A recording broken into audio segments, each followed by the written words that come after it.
किसी समय की बात है, हिमालय की शांत वादियों में एक तपस्वी साधु अपनी साधना में लीन था।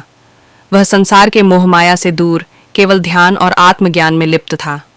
उसी जंगल के पास एक छोटे से गांव में एक सुंदर और निश्चल हृदय वाली लड़की रहती थी, जिसका नाम कुमारी था। पहली मुलाकात कुमारी प्रतिदिन जंगल में लकड़ियां बीनने जाती थी।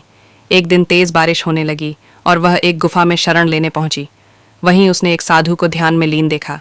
साधु के चेहरे पर अद्भुत तेज था। जब साधु की ध्यान अवस्था टूटी तो उन्होंने कुमारी को देखा।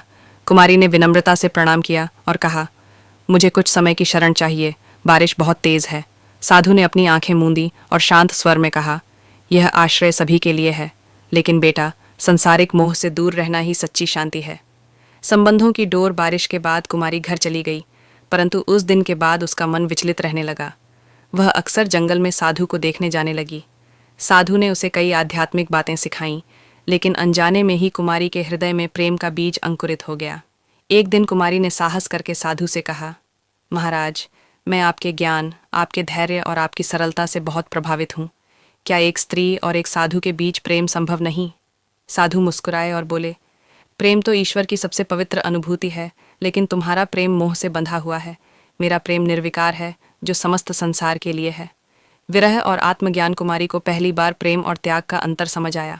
उसने निर्णय लिया कि वह अपने प्रेम को साधु की तरह पवित्र बनाएगी। उसने सांसारिक कुटिया बना ली और भक्ति डकर उसी जंगल में एक जा में लग गई।